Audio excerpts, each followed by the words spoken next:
Welcome to Celtic Tomes, bringing you readings from bygone books.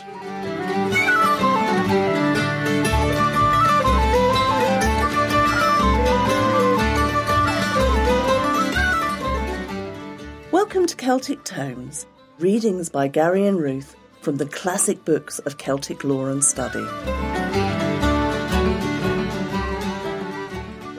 Book 3, Chapter 6 of British Goblins, Welsh Folklore, Fairy Mythology, Legends and Traditions by Wirt Sikes.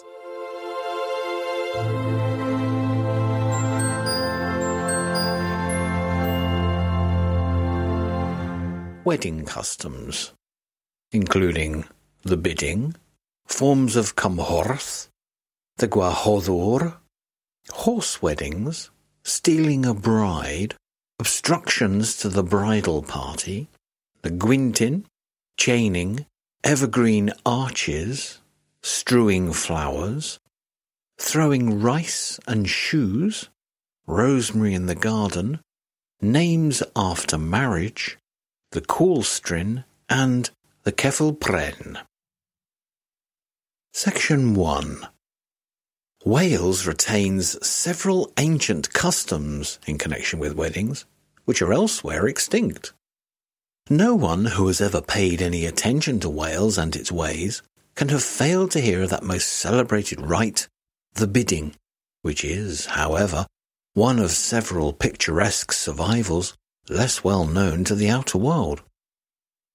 The bidding wedding must be spoken of as an existing custom, although it be confined to rural neighbourhoods in South Wales and to obscure and humble folk. Those who strive to prove that all such customs are obsolete everywhere, a thankless and even ungrateful task it seems to me, will not admit that the bidding has been known since 1870. I have evidence, however, that in Pembroke, Cardigan and Carmarthenshires the custom did not cease on the date named, and there is every probability that it prevails today. Nothing could be of smaller importance, it is true, than the precise date on which a given custom recently ceased, since anyone may revive it next year who chooses to do so. The bidding is an invitation sent by a couple who are about to be married, soliciting the presents and donations of the neighbours on their behalf. The presents may be either sums of money or necessaries. Gifts of bread, butter, cheese, tea, sugar and the like are common, and sometimes articles of farming stock and household furniture. All gifts of money are recognised by a sort of promissory note, i.e. by settling down the name and the residence of the donor with the amount given. And when a like occasion arises on the part of the giver, the debt is religiously paid. The obligation is an absolute one, and its legality has actually been recognised by the Court of Great Sessions at Cardiff. The gift is even claimable under other circumstances than the donor's getting married. Another sort of contribution is the eatables and drinkables, which are set before the guests. These are only repayable when required on a like occasion. The method of bidding the guests was until lately through a personage called the Gwahoddwr, inviter or bidder, who tramped about the country some days beforehand, proclaiming the particulars to everybody he met. He usually recited a doggerel set of rhymes before and after the special invitation. A composition of his own, or understood to be such, for rhyme-making was part of the talent of a popular bidder. Frequently, no little humour was displayed in the bidding song. But since the printing press became the cheap and ready servant of the humblest classes, the occupation of the bidder has gradually fallen to decay. A printed circular serves in his place. At the shop of a printer in Carmarthen, I procured a copy of the following bidding circular, which may be a real document, or a fictitious one. Carmarthenshire, July the 4th, 1862. As we intend to enter the matrimonial state on Wednesday, the 30th of July instant, we purpose to make a bidding on the occasion, the same day, at the young man's father's house, called Tirbuki, in the parish of Llanfair, ar y Bryn, when and where the favour of your good and agreeable company is respectfully solicited, and whatever donation you may be pleased to confer on us, then will be thankfully received, warmly acknowledged, and cheerfully repaid whenever called for on a similar occasion, by your most obedient servants, Owen Glynn and Ellen Morgan.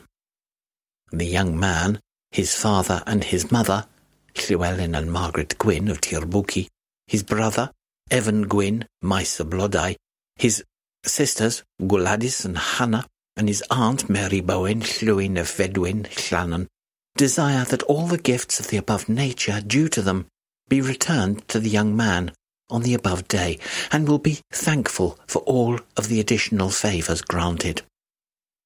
The young woman and her father, Rhys Morgan Castell-y-Moch, and her brothers and sister, Howell Griffith and Gwenllian Morgan, desire that all gifts of the above nature due to them be returned to the young woman on the above day, and will be thankful for all additional favours conferred on her.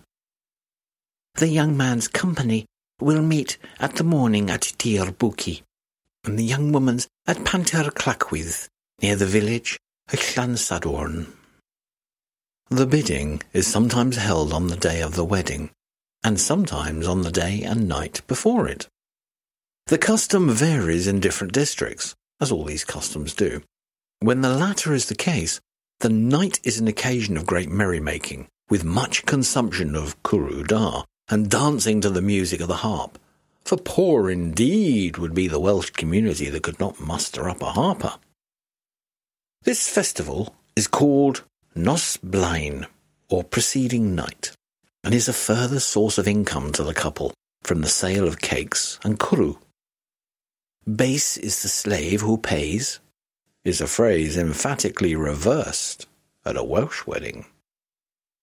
The bidding is but one form of a feature of Welsh life which extensively prevails, known by the term Cymmhorth. The bidding is a priodas Cymmhorth. The gyfarfod Cymmhorth, or assistance meeting, is much the same thing, minus the wedding feature. The customs of the latter festival are, however, often of a sort distinctly tending toward matrimonial results as an eventuality. A number of farmer girls of the humbler sort will gather at a stated time and place to give a day's work to one needing assistance, and after a day spent in such toil as may be required, the festival winds up with jollity in the evening. The day is signalised on the part of those youths of the neighbourhood who are interested in the girls by tokens of that interest in the shape of gifts. The lass who receives a gift accompanied by a twig of birch is thereby assured of her lover's constancy. To her whom the young man would inform of his change of heart, a sprig of hazel is given. An earlier feature of this ceremony was the Merry Andrew, who presented the gifts in the name of the lover. This personage was disguised fantastically and would lead the young woman he selected into another room where he would deliver the gift and whisper the giver's name. The antiquity of the bidding as a local custom is undoubted. The old-time Gwahoddwr was a person of much importance, skilled in pedigrees and family traditions, and himself of good family. A chieftain would assume the character in behalf of his vassal, and hostile clans respected his person as he went about from castle to castle, from hall to hall.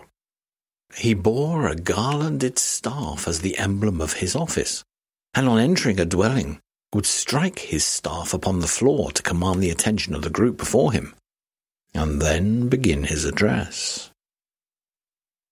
Section 2. The horse wedding is of more ancient origin than the bidding, and is still a living custom in some parts of Wales, especially Carmarthenshire and western Glamorganshire. It was in older days common throughout South Wales, and was scolded about by old Malkin. generally very cordial in his praise of Welsh customs, in these spicy terms. Ill may it befall the traveller who has the misfortune of meeting a Welsh wedding on the road. He would be inclined to suppose that he had fallen in with a company of lunatics escaped from their confinement. It is the custom of the whole party who are invited, both men and women, to ride full speed to the church porch, and the person who arrives there first has some privilege or distinction at the marriage feast. To this important object, all inferior considerations give way, whether the safety of His Majesty's subjects who are not going to be married, or their own, incessantly endangered by boisterous, unskilful, and contentious jockeyship. Glamorganshire is here spoken of. The custom varies somewhat in different localities, but it preserves the main feature, to force the bride away from her friends, who then gallop after her to the church, arriving toujours trop tard, of course, like the Carabineers in Les Brigands. There have been cases, however, when the bride was caught by a member of the pursuing party and borne away, an incident which occurred in the knowledge of an acquaintance who related it to me. As may readily be inferred, the bride in this case was not unwilling to be caught. In fact, she was averse to marrying the man who was taking her to church, and who was her parents' choice, not her own. The lover, who had her heart, caught up with her by dint of good hard riding, and whisked her on his horse within sight of the church door, to the intense astonishment of the bridegroom, who gazed at them open-mouthed as they galloped away. He thought at first it was a joke, but as the lovers disappeared in the distance, the truth dawned upon him. A Welsh custom had served something like its original purpose. But usually, the whole performance is a vehicle for fun of the most good-natured and innocent sort. It begins by the arrival of the neighbours on horseback at the residence of the expectant bridegroom. An eyewitness to a certain wedding gathering in Glamorganshire a few years ago states that the horsemen exceeded 100 in number. From among them, a deputation was chosen to go, still on horseback, to the bride's residence to make formal demand for her. Her door was barred inside, and the demand was made in rhyme and replied to in the same form from within. It often happens that a brisk contest of wits signalizes this proceeding, for if the voice of anyone within is recognized by one of those outside, his personal peculiarities are made the subject of satirical verses. A voice inside being recognized as that of a man who was charged with sheep-stealing, this rhyme was promptly shouted at him.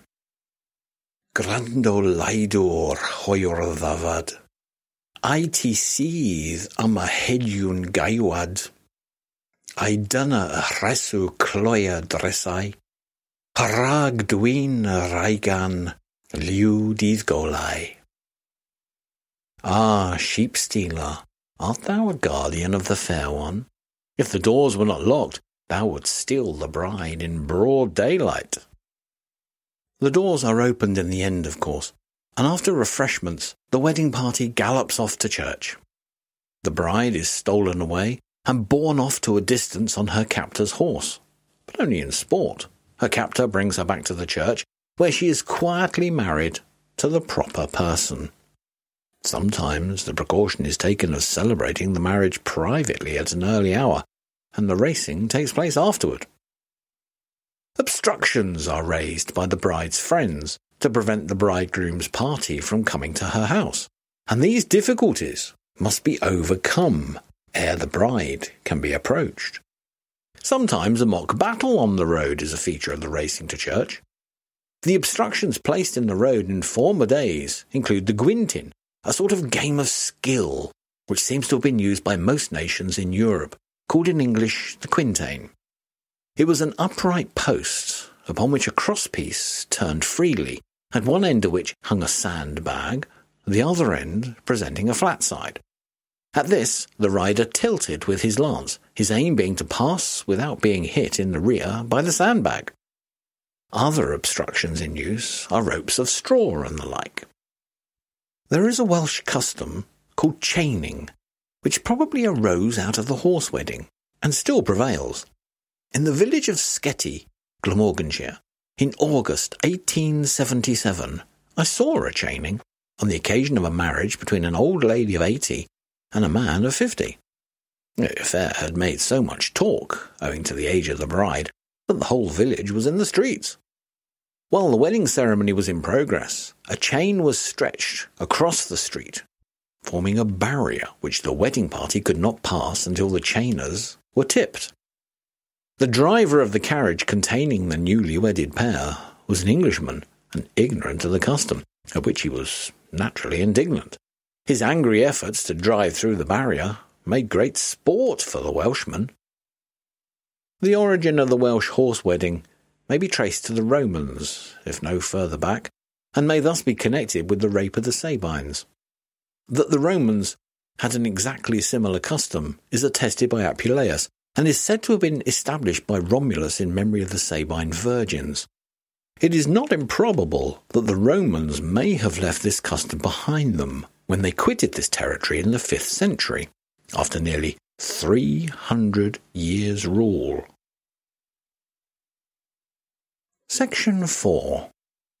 Among the wealthier classes of Wales, certain joyous and genial wedding customs prevail, such as are common in most parts of the British Isles, but which do not reappear in the New World across the Atlantic, a fact by which American life is a heavy loser, in my opinion.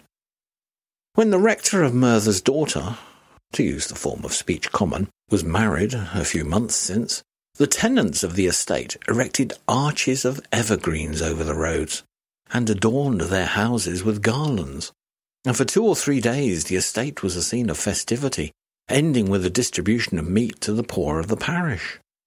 Such festivities and such decorations are common on the estates of the country gentry not only, but in the towns as well.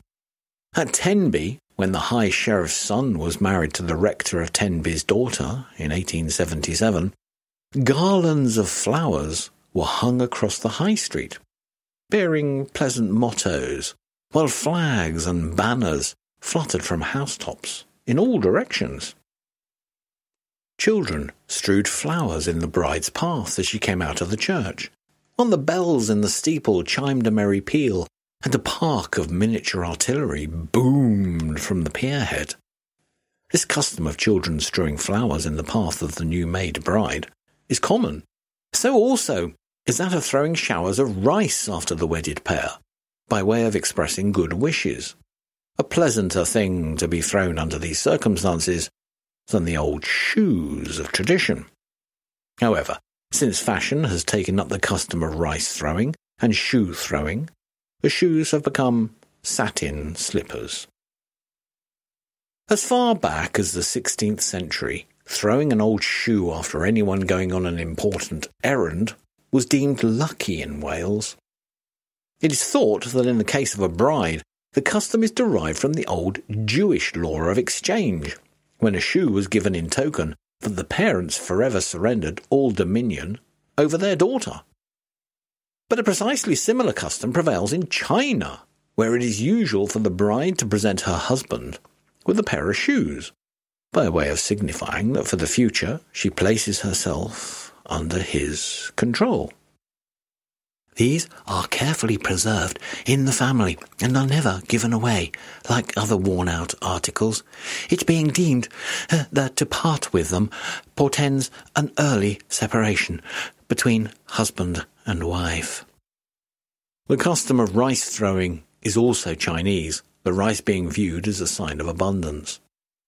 In Sicily, as in some parts of England, wheat is thrown on the bride's head. In Russia, a handful of hops. In the north of England, a plateful of shortcake. In Yorkshire, bits of the bride cake.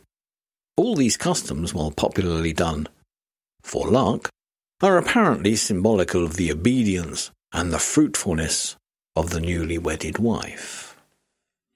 And, as in Scandinavia, the The bride tries to get her husband to pick up her handkerchief as an omen of his obeying instead of compelling obedience. So in China, the bride tries to sit on part of her husband's dress. The vulgar story and adage, bandbox now, bandbox always, expresses the superstition succinctly. There is a saying current on the Welsh border that when rosemary flourishes in the garden of a married pair, the lady rules the roast, as the phrase is. Though if there is anything a woman should rule, one would think the roast is that thing. "That be rosemary, sir," said an old gardener in Herefordshire, pointing to where the plant grew. "They say it grows but where the missus is master, and it do grow here like wildfire." The idea of feminine obedience to masculine will, merely because it is masculine, is in itself looked upon as a superstition by all cultivated people in these days, I suppose. Sex aside, if the truth were known, it would be found that the stronger is the ruler in all lands under all customs, be the outward show of the ruling, more or less, and it is not always where the public sees it most clearly, or fancies it does, that the rule of the dame is sternest. The strength here employed is not virile strength. There is nothing necessarily masculine about it.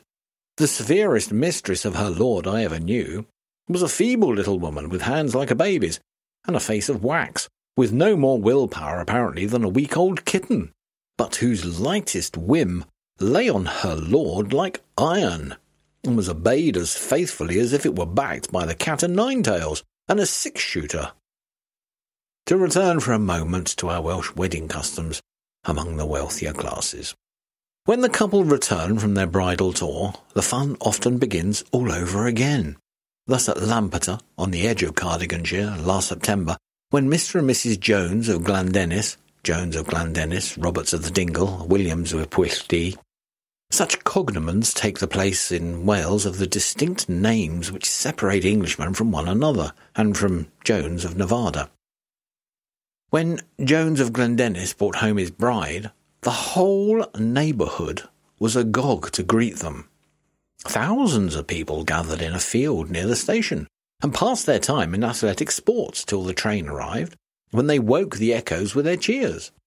The Joneses entered their carriage, the horses were unharnessed, and a long procession of tenantry, headed by a brass band, dragged the carriage all the way to Glandennis, 2 miles off, some bearing torches to the side of the carriage.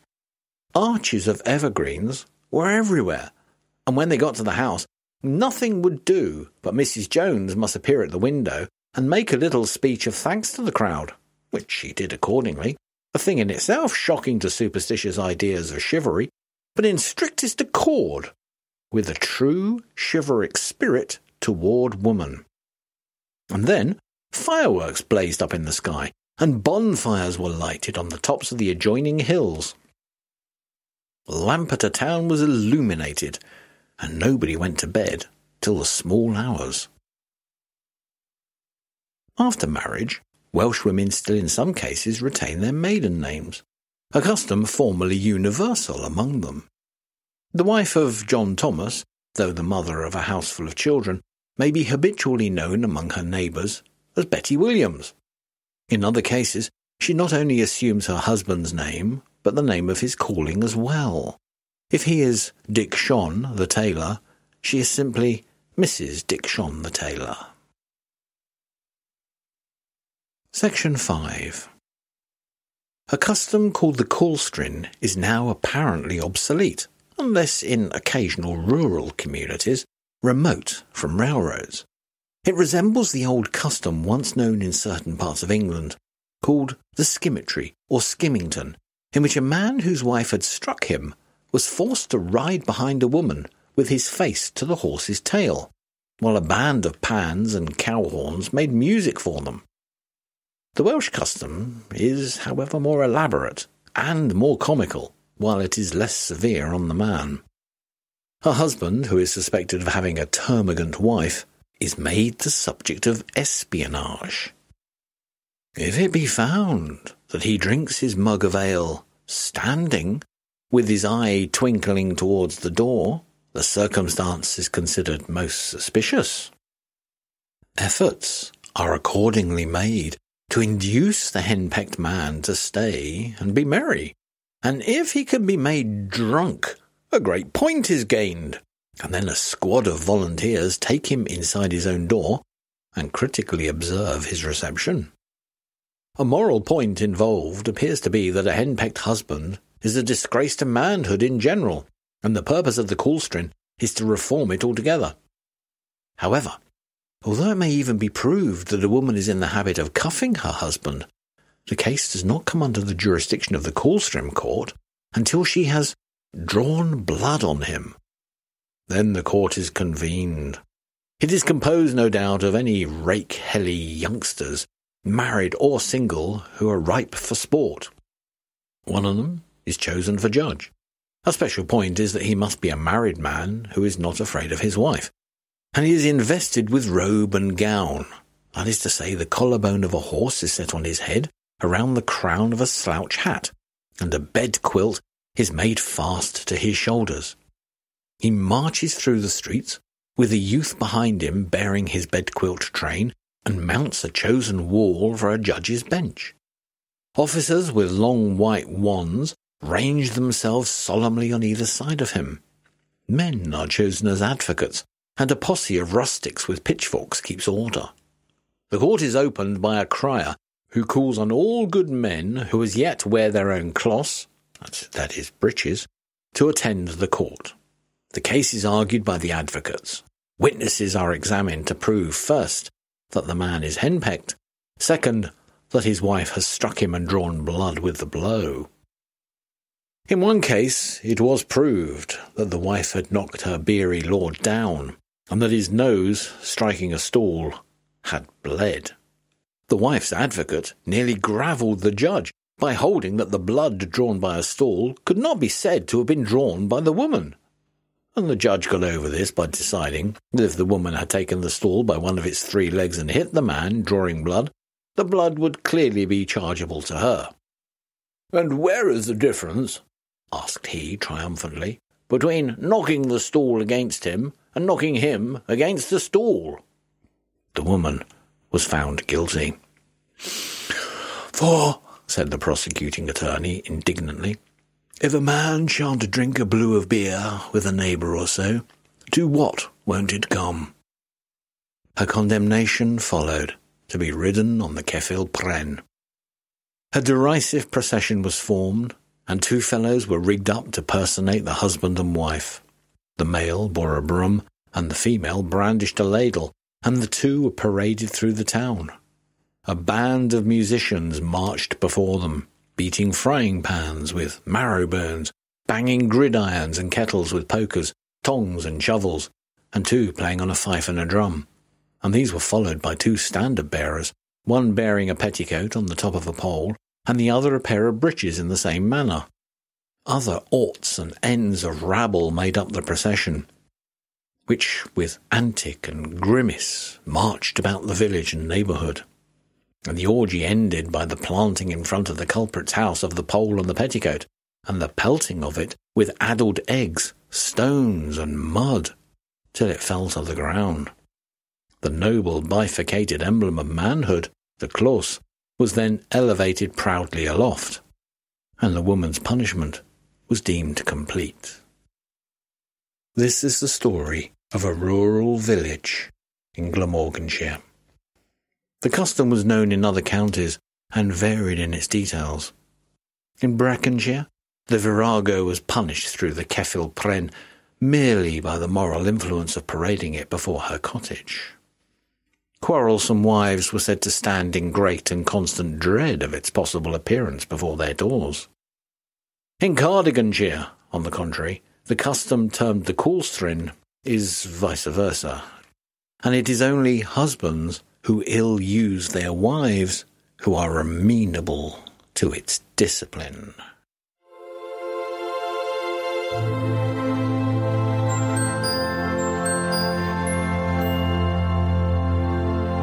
That was Book 3, Chapter 6 of British Goblins, Welsh Folklore, Fairy Mythology, Legends and Traditions by Wirt Sikes.